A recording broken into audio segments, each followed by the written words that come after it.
Welcome to Awakening You channel. If you appreciate what we do, please support us. Thank you. Dear ones, I am Archangel Michael. We finished another week. Today, the complete tour of Set Rayos ends. I want to remind many of you that those who haven't finished transmuting everything will be able to take another complete turn. It's not starting, it's finished transmuting and stopping. No, you will have to do a complete turn. As I said a few days ago, I will give you a period of 3 complete turns, and then I will offer you some more gifts. Then you will have plenty of time to transmute everything and be well. Anyone who wants to ride the wheel of the 7 rays, even without transmuting, will have no problem. You can do it without any problem. Just experience that energy, taking over your body each day. Great! So we talk here about creation, referring to the blue ray, we talk about wisdom referring to the yellow ray. I spoke for 2 days about love. So today I would comment on the reference to Rayo Branco. The white ray is as if it were the balance. It is as if it were a small stop of analysis, of evaluation between the 7 rays. Notice that before the white, there are 3, and after the white, there are 3 more. So the initial rays, you are creating with wisdom, with a lot of love, and it is as if in the white ray, you begin to take shape of what you created, of what you actually want. The next 3 rays deal with the elevation of the soul, healing, the way to carry out what was actually thought of, and elevation through the transmutation of the violet ray. Then the last 3 rays take care of the elevation of your soul. Between healing, elevating thoughts and transmuting everything that is bad, into love and light. So we can comment here that Rayo Branco would be the preparation for another walk, we could say. It would be a journey focused entirely on the spiritual, completely to the soul. Your ascension, I have already explained here, will take place through the quantum of energy that each of you can achieve. It doesn't hurt to remember that there will be no separating doors, there will be no one stamping the ticket, there will be no one looking at you, I didn't like that one, so this one won't go. That does not exist. What will give you ownership of that train ticket is your vibrational quantum, is the amount of energy you will have accumulated. So being in Rayo Branco is the same as preparing to drop everything that doesn't serve you and start preparing yourself with many weapons for the next journey. It's a balance, it's a transformation, there are several adjectives we can use. So, we can say that, to talk a little about the feeling of white ray. I'll start by talking about what the color white is. The color white is the sum of all colors, you learned that at school. When light refracts off glass or water, you see the rainbow, which is the release of all colors. Then inside the white light, everything is contained, all frequencies are contained. So to be there at that point, on the wheel of spokes, is to have already covered 3 rays and continue on to the next ones. No, the colors of the 7 planetary rays do not correspond to the rainbow. When I commented here about other colors, when I spoke about the masters, I commented on the colors in a different way through the rainbow.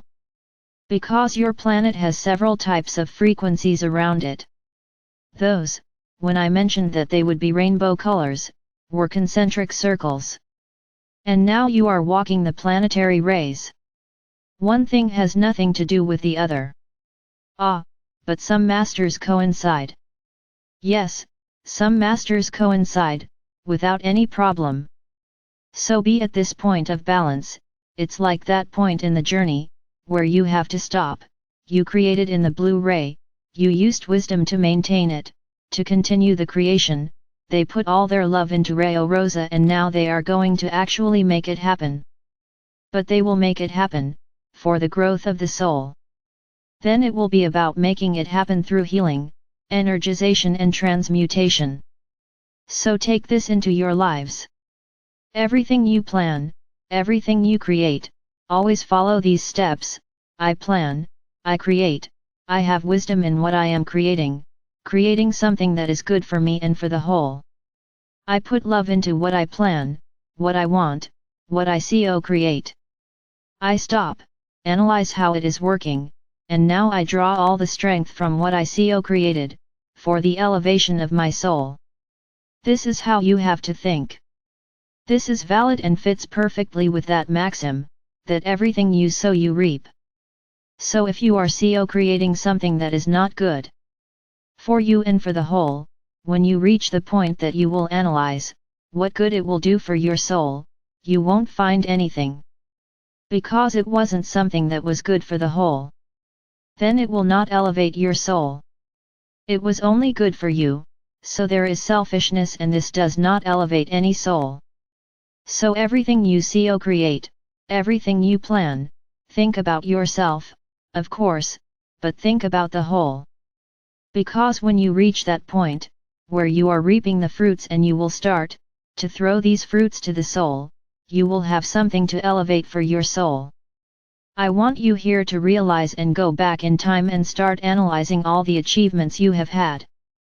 Start observing that all the achievements you had, and which involved the whole, were much more victorious. Then many will say, but my journey was not easy at all. I'm not taking that into account. The journey will be easy or difficult according to your beliefs. But the result is what matters. If the journey was difficult, you struggled a lot, but did you get there, and was it good for you and for the whole? Congratulations to you, you managed to bring to the last degree of your soul has effectively evolved, with what you decided, with what you created, with what you lived, with that way of working. Now everything you do mechanically, or just for money, for status, for display, does not elevate the soul. You have lost a good part of your lives, and you have reached the point of the white ray and will have nothing to take to the other rays, metaphorically speaking. Always remember the 7 rays. You create with wisdom, with love. Then you take that break, reap the fruits of what you created. And if it was good for you and for the whole, the journey continues towards healing, energizing, and transmuting what was not totally good. But that took some quantum of evolution for his soul. Now if you haven't thought about the whole, you stop there, you don't go any further. So this is how, my brothers, you evolve. There is no evolution, thinking only about yourself. So when many here are worried, what is my life mission, what should I do to evolve? Everything that makes your heart happy. What's the point? You have a wonderful job, in a financial sense, but every day you leave home and feel devastated about having to go to work? What are you doing with your life? You've already taken a shortcut, because if that doesn't bring you pleasure, it's your soul screaming, stop, get back on the right path. You are on the wrong path. But you insist, because it gives you financial returns, gives you a good life, gives you status, gives you a nice house, a nice car, gives you parties. But if you stop and ask, am I happy?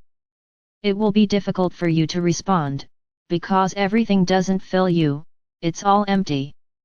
I'm not saying here that having material goods and enjoying them is not good, it is. As long as you look at those assets and say, it was with my sweat, but also with my happiness, that I achieved all this. I worked or I work and I am very happy and the universe gave me that. Look what I achieved, with my love for my work.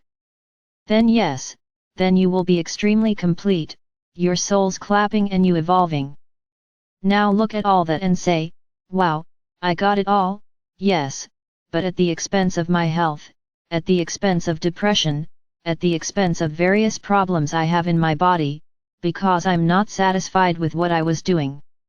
So what was the moral of the story? Have you contaminated your physical body with that feeling of dissatisfaction? You got everything you wanted, the house, the car, status, parties, interested friends, who we can't call friends. But what about your body, your mind, your soul? On the contrary, you reversed. Because for your soul, you didn't leave the place and you still managed, several illnesses, in parallel. So what was the point of so much money, so much status, so many false friends? Have you always thought like this, I want to have everything? The soul be damned, the body even less so, you never cared. And then what happens? Many people work their whole lives and then when they get what they always wanted, financially speaking, disease comes and they die. They don't live at all. What was the point, what was the use of so much effort, to have so much money, if happiness never lived in your heart? So keep asking yourself, what is my mission in life? I would like you to ask this question today, what is my mission in life today? Of course you can dream. I'm not saying here that you stop dreaming. Create with love, but always think about yourself and the whole. And that dream, as if by magic, happens. Because you didn't just think about yourself. Think out loud, draw what you want. Show the universe at the moment you are drawing what you want, put your love there. Here universe, look at the house I want it like this, like this, like this, like this. And put all the prerequisites you want. But at the same time, say, universe, I'm going to have this very big house, so I'm going to be able to employ a lot of people, so that they have a job, but an honest job, so that they have food on the table.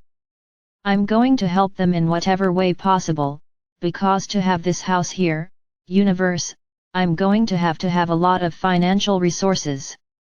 So I will be able to help a lot of people, I will help those who work for me. They will be my collaborators, not employees, and they will be with me, maintaining my entire corner in a loving way too. I will attract people who want to work with love and I will help whenever possible.